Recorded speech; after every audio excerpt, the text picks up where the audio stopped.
فرعون وہ خبیث بادشاہ تھا جو ہر رات اپنی بیوی حضرت آسیہ اور باندی حضرت ماشتہا کے ساتھ ایسے مکرو افعال کرتا تھا کہ جن کا تصور بھی روح کو لرزا دیتا ہے۔ مگر ایک رات سب کچھ بدل گیا۔ اس رات بسم اللہ الرحمن الرحیم۔ ناظرین، آج ہم اس فرعون کا ذکر کرنے جا رہے ہیں جس کا تذکرہ قرآن پاک میں آتا ہے۔ وہی بدبخت فرعون جو حضرت موسیٰ علیہ السلام کے دور میں تھا۔ فرعون کا تعلق قبیلہ قبط سے تھا اور روایات میں آتا ہے کہ اس کی عمر تقریباً 400 سال تک پہنچی۔ حیرت کی بات یہ ہے کہ اس طویل عمر میں نہ وہ کبھی بیمار ہوا، نہ سر میں درد محسوس کیا، اور نہ ہی کوئی دشمن اس پر غالب آ سکا۔ اس کے چہرے پر تانبے جیسی چمک تھی، اسی وجہ سے یہودی اسے قابو یعنی مضبوط اور طاقتور کہا کرتے تھے۔ بادشاہ بننے سے پہلے یہی فرعون عام انسانوں کی طرح محنت مزدوری اور تجارت کیا کرتا تھا۔ مگر ایک دن وہ اپنے حالات سے تنگ آ گیا اور روزی کی تلاش میں بازار کی طرف نکل پڑا۔ وہیں اس کی ملاقات ایک اور بدبخت انسان حامان سے ہوئی۔ ابتدا میں معمولی گفتگو ہوئی، مگر جلد ہی یہ ملاقات دوستی میں بدل گئی۔ دونوں شہر میں کام کی تلاش میں نکلے۔ اس وقت شہر میں خربوزوں کی خرید و فروخت کا کاروبار خوب چل رہا تھا۔ چنانچہ وہ ایک خربوزے والے کے پاس گئے اور اس سے مزدوری مانگی۔ خربوزے والے نے کہا، میرے خربوزے لے جاؤ بازار میں بیچ دو، جب سب فروخت ہو جائیں تو میں تمہیں کھانے کے لیے کچھ دے دوں گا۔ یہ سن کر فرعون نے حامان سے کہا، تم یہیں ٹھہرو، میں خربوزے لے جا کر بیچ آتا ہوں۔ فرعون خربوزے لے کر بازار گیا اور دکانداروں سے بات کی، مگر انہوں نے کہا، ہم تو مال ادھار لیتے ہیں، بیچنے کے بعد قیمت ادا کرتے ہیں، یہی یہاں کا دستور ہے۔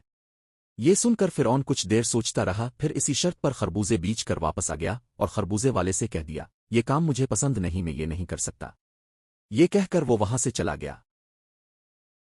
اب وہ ایسے کام کی تلاش میں تھا جس سے زیادہ دولت حاصل ہو سکے۔ کچھ عرصے بعد وہ مصر کے بادشاہ کے دربار میں پہنچا اور عرض کیا، میں دور دراز سے آیا ہوں، غریب ہوں، بھوکا پیاسا ہوں، مہربانی فرما کر مجھے اپنی سلطنت میں کوئی کام دے دیا جائے۔ بادشاہ نے پوچھا، تم کون سا کام چاہتے ہو؟ فرعون نے کہا، مجھے مصر کے قبرستان کی داروغی دے دی جائے۔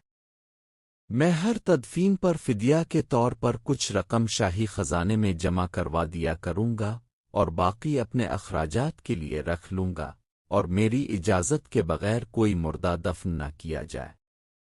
یہ سن کر اس وقت کے بادشاہ مصر نے واقعی اسے قبرستان کی داروغی دے دی۔ داروغی ملتے ہی فرعون خوشی سے نہال ہو گیا۔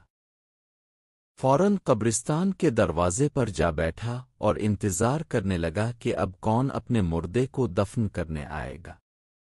اللہ تعالیٰ کے حکم سے کچھ ہی عرصے بعد مصر میں ایک خوفناک وبا پھیل گئی۔ لوگ جوک در جوک مرنے لگے اور روز درجنوں لاشیں قبرستان لائی جانے لگیں۔ فرعون نے اس موقع سے فائدہ اٹھایا اور ہر لاش کے بدلے ورثہ سے ایک ایک سونے کا درہم لینا شروع کر دیا۔ چند ہی دنوں میں اس کے خزانے بھرنے لگے اور وہ دن بدن امیر ہوتا چلا گیا۔ جب دولت حد سے زیادہ جمع ہو گئی تو اس کے دل میں لالچ پیدا ہوا۔ اس نے سوچا، کیوں نہ پورے مصر کے قبرستان میری نگرانی میں آ جائیں۔ چنانچہ اس نے بادشاہ مصر کو بھاری رشوت دی اور تمام قبرستانوں کی داروغی اپنے ذمے لے لی۔ اب وہ ہر طرف سے فدیہ وصول کرتا، کچھ رقم شاہی خزانے میں جمع کراتا اور باقی خود رکھ لیتا۔ بادشاہ اس کے اس عمل سے بہت خوش ہوا اور اسے اپنے قریب کر لیا۔ ایک دن اللہ کے حکم سے مصر کا وزیر وفات پا گیا۔ بادشاہ نے سوچا کہ اس عہدے کے لیے سب سے موزوں شخص یہی فرعون ہے، چنانچہ اسے وزیر مصر بنا دیا گیا۔ اختیار ملتے ہی فرعون نشے میں بدمست ہو گیا۔ اس نے اپنے پرانے دوست حامان کو بھی بلا لیا اور کہا، میں چاہتا ہوں کہ خدائی کا دعویٰ کروں، ساری مخلوق مجھے خدا مانے اور میری عبادت کرے۔ حامان چونک گیا اور کہنے لگا، اگر تو خدائی کا دعویٰ کرنا چاہتا ہے تو پہلے بنی اسرائیل کے دل جیت۔ فرعون نے پوچھا، یہ کیسے ممکن ہے؟ وہ تو حضرت یعقوب اور حضرت یوسف کے دین پر ہے۔ حامان نے ایک چال سوچی اور کہا، بادشاہ مصر سے اجازت لے لو کہ 1 سال تک پورے ملک میں ہر چیز لوگوں کو مفت دی جائے۔ اس طرح لوگ تمہارے شکر گزار ہو جائیں گے۔ یہ تدبیر منظور ہو گئی۔ اعلان ہوا کہ 1 سال تک ہر چیز مفت رعایت پر ملے گی۔ لوگوں میں خوشی پھیل گئی اور فرعون کے حق میں دعائیں ہونے لگیں۔ کچھ ہی دن بعد بادشاہ مصر اچانک مر گیا اور اس کا کوئی وارث نہ تھا۔ لوگوں نے فرعون کو نیک اور رعایا پر مہربان سمجھ کر تخت پر بٹھا دیا۔ اس طرح فرعون مصر کا بادشاہ بن گیا۔ بعد میں اس نے خدائی کا کھلم کھلا دعویٰ کیا، علماء کو قتل کروایا، دین کی تعلیم بند کر دی، بت پرستی پھیلائی اور آخرکار اعلان کیا انیار باؤکامہ النیل، میں تمہارا سب سے بڑا رب ہوں۔ اس نے بنی اسرائیل پر ظلم کیے، حضرت آسیہ رضی اللہ عنہا اور حضرت ماشتہا کو شہید کروایا۔ آخرکار اللہ تعالیٰ نے اس کے غرور کا انجام دکھایا اور اسے دریائے نیل میں غرق کر دیا۔ اس کا جسم محفوظ رکھا گیا تاکہ آنے والی نسلوں کے لیے عبرت بنے۔